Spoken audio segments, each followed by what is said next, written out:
जय शिव शंभु। मैं एस्ट्रो देवेश ज्योतिष चर्चा में आज आपसे पुरुषोत्तम मास या अधिक मास या मल मास इसके विषय में बात करूंगा और बताऊंगा कि इस मास में क्या क्या कार्य निषेध होते हैं और क्या क्या विधान करें जिससे भगवान विष्णु और माता लक्ष्मी की कृपा आप पे हमेशा बनी रहे। सबसे पहले मैं आपको बताऊंगा कि अधिक मास बनता कैसे है। देखो, मैं इस मास को ना अधिक मास की जगह पुरुषोत्तम मास कहना ही पसंद करता हूँ, क्योंकि ना पुरुषोत्तम नाम से एक मन में ना शांति से आ जाती है, एक पॉजिटिविटी आ जाती है, क्योंकि भगवान विष्णु का एक नाम है पुरुषोत्तम।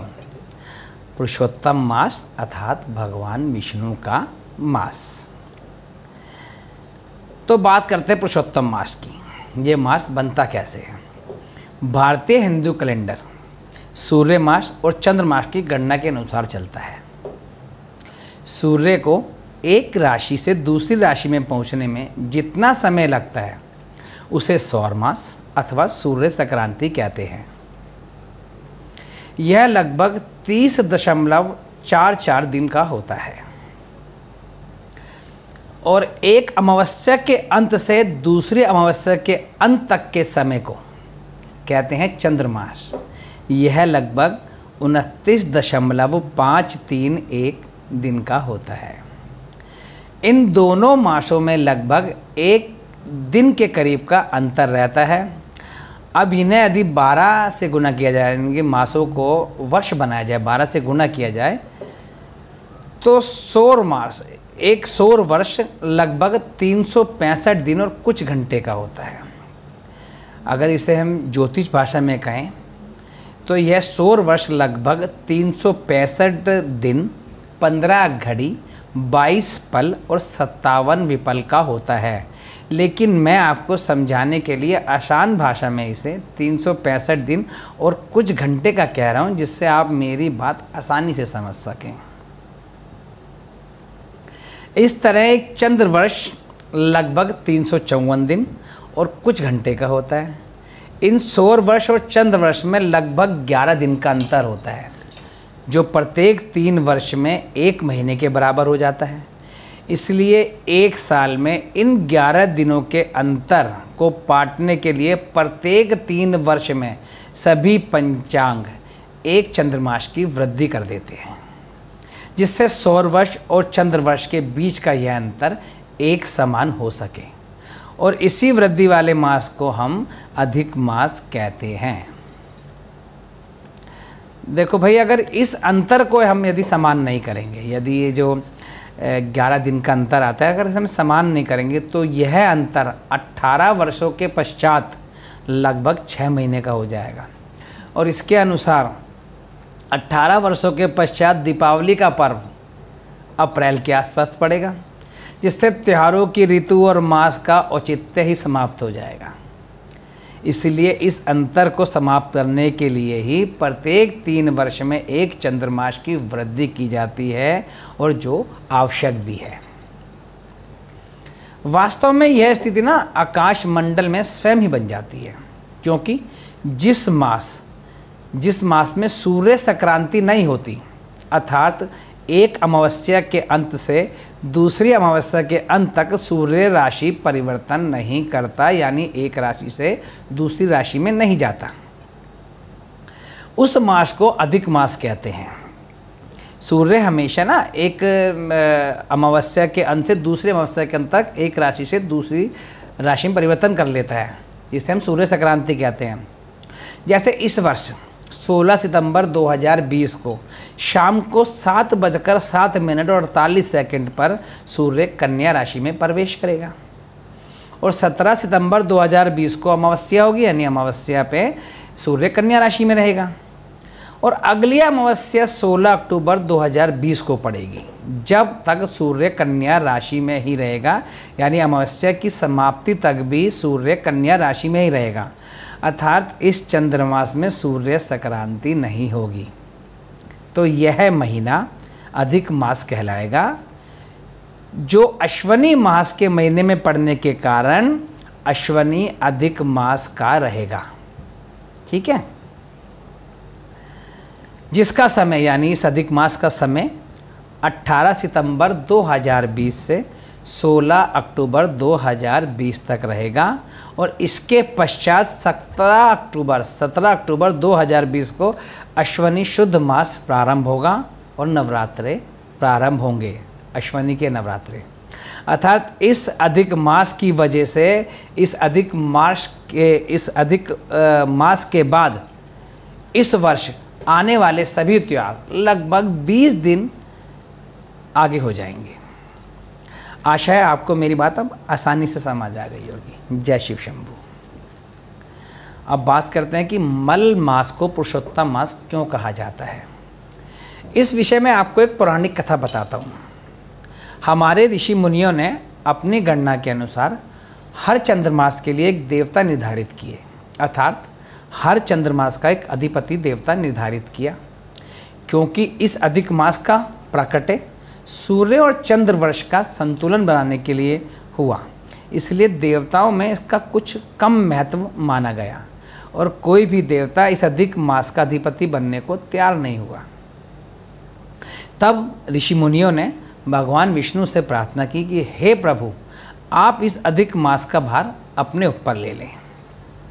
भगवान विष्णु ने यह आग्रह स्वीकार कर लिया और इस मल मास के अधिष्ठाता देवता भगवान विष्णु हो गए और अपने नाम के अनुसार इस मास को नाम दिया पुरुषोत्तम मास और इसे अपने समान ही तुल्य बताया।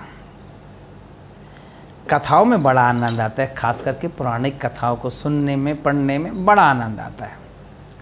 चलिए मैं इस पुरुषोत्तम मास की एक कथा मैं आपको और सुनाता हूँ, सुनिए, आनंद आएगा।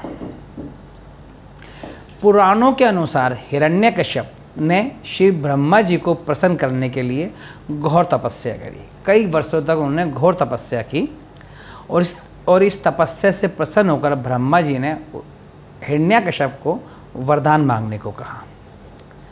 तो उन्होंने ब्रह्मा जी से अमर रहने का वरदान मांगा, यानी कि मैं अमर रहूं और मेरी कभी मृत्यु ना हो सके। तब ब्रह्मा जी ने कहा कि यह तो सृष्टि के विरुद्ध है, तुम कुछ और वरदान मांगो। तब हिरण्यकश्यप ने ब्रह्मा जी से यह वरदान मांगा कि हे प्रभु, इस संसार में मुझे कोई नर, नारी, राक्षस, पशु, पक्षी, देवता आदि ना मार सके। जो वर्ष के 12 महीने होते हैं उनमें मेरी मृत्यु न हो सके। मैं किसी भी अस्त्र शस्त्र से न मारा जाऊं और जब मैं मरूं तो ना दिन हो ना रात्रि हो, ना मुझे कोई घर में मार सके, ना घर के बाहर मुझे मारा जा सके, ना मुझे पृथ्वी पर मारा जा सके, ना मुझे आकाश में मारा जा सके। ब्रह्मा जी ने कहा तथास्तु। इसके बाद तो हिरण्यकश्यप अपने आप को भगवान मानने लगा और जनता पर अत्याचार करने लगा। अपने पुत्र पर भी अत्याचार किया। आपको प्रहलाद की कहानी तो पता ही है, नहीं तो फिर किसी दिन बात करेंगे इस विषय में। और आने वाले समय में जैसे भी समय आया, जैसे ही भाई सबकी जब जीवन है तो मृत्यु भी निश्चित है, तो जैसे हिरण्यकश्यप की मृत्यु का दिन नज़दीक आया तो भगवान विष्णु ने अधिक मास में नरसिंह अवतार लेकर शाम के समय देहरी के ऊपर अपनी जांघों पर हिरण्यकश्यप को रखकर अपने नाखूनों से उसकी छाती चीरकर मृत्यु लोक पहुंचा दिया। अर्थात ब्रह्मा जी का जो वरदान था उसके अनुसार ही सारे कार्य हुए। ना तो पृथ्वी पर मरे, ना आकाश पर मरे, जांघों पर मरे, ना घर में मरे, ना घर के अंदर मरे, देहरी पर मरे। ना मानव ने मारा, ना पशु ने मारा, दोनों का रूप था नरसिंह रूप, उन्होंने मारा। तो इस तरह हिरण्यकश्यप का वध हुआ। इसलिए कहा जाता है कि इस पुरुषोत्तम मास में भगवान विष्णु की पूजा आराधना का बहुत अधिक महत्व होता है और विष्णु भगवान की पूजा से महालक्ष्मी की कृपा तो स्वयं प्राप्त हो जाती है। जय शिव शंभू। अब बात करते हैं इस पुरुषोत्तम मास में कौन कौन से कार्य निषिद्ध होते हैं और अपने कल्याण हेतु कौन कौन से कार्य जनमानस को करने चाहिए। नोट कर लीजिए आप। अधिक मास में गृह प्रवेश, विवाह, नववधु आगमन, देव प्रतिष्ठा, मुंडन संस्कार, नामकरण, नव वाहन खरीदना, कर्ण छेदन आदि सभी कार्य निषेध माने जाते हैं।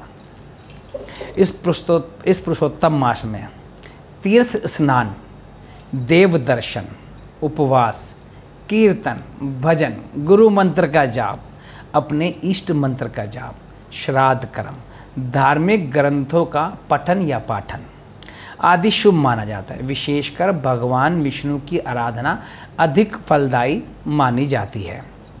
आप इस समय में रामायण पाठ, विष्णु पुराण, कोई भी पुराण जो आप चाहें, विष्णु पुराण, शिव पुराण, श्रीमद् भगवत गीता पाठ, जो आपको अच्छा लगे, जिसमें आपको शांति मिले, जिसमें आपको प्रसन्नता हो, उसे शुरू करें। लेकिन शुरू कर इस मास के अंत तक उसे संपूर्ण करें, तो ये आपके लिए विशेष फलदायी और कल्याणकारी रहेगा। अब बात करते हैं दान की कि पुरुषोत्तम मास में क्या क्या चीज़ें दान करनी चाहिए। देखो, दान हमेशा अपनी क्षमता के अनुसार ही करना चाहिए, ये मैं आपसे हमेशा कहता हूँ। तो इस पुरुषोत्तम मास में दीप दान, अन्न दान, वस्त्र दान, गुड़ दान, घी दान, खीर दान, केसर का दान, चंदन का दान, विशेषकर मालपुए का दान, धार्मिक ग्रंथ, कोई भी धार्मिक ग्रंथ उसका दान, चांदी का दान, कंबल का दान, ये सारे दान इस पुरुषोत्तम मास में शुभ माने गए हैं। अतः आप अपनी क्षमता अनुसार रोज या मास के अंत में यह दान करें, फायदा होगा। जय शिव शंभू। अब एक उपाय पुरुषोत्तम मास में सुख, शांति और समृद्धि के लिए। आप इस पुरुषोत्तम मास में रोज शाम को किसी भी मंदिर में दीप दान अवश्य करें। अर्थात रोज शाम को घी या सरसों के तेल का दिया किसी मंदिर में जाकर रोज शाम को जरूर जलाएं। इससे आपके जीवन में आ रही परेशानियां या संकटों का नाश होगा और घर में सुख, शांति तथा समृद्धि का उजाला हमेशा बना रहेगा। जय शिव शंभू। अब जाते जाते वास्तु टिप। यदि बहुत मेहनत के बाद भी घर में आर्थिक तंगी रहती है या पैसा अधिकतर दवाइयों पर खर्च हो जाता है, तो अपने घर में पश्चिम की दिशा में पीतल अथवा तांबे का एक हिरण का जोड़ा रखें। छोटा सा एक पीतल या तांबे का जोड़ा बाज़ार में मिल जाता है, वो रखें या सजाएं घर में, अवश्य लाभ होगा। आशा है आपको यह वीडियो पसंद आया होगा, और यदि आपको यह वीडियो पसंद आया हो तो इसे लाइक और सब्सक्राइब करें और अधिक से अधिक शेयर करें तथा सब्सक्राइब के पश्चात बेल आइकन का बटन अवश्य दबाएं, जिससे ज्योतिष चर्चा में ज्योतिष संबंधित विषयों की जानकारी आपको समय समय पर प्राप्त होती रहे। अब मैं एस्ट्रो देवेश आपसे आज्ञा चाहूँगा और शीघ्र मिलूँगा फिर इसी तरह किसी और विषय पर आपसे बात करने के लिए। भगवान आपके तथा आपके परिवार की रक्षा करें। जय शिव शंभू।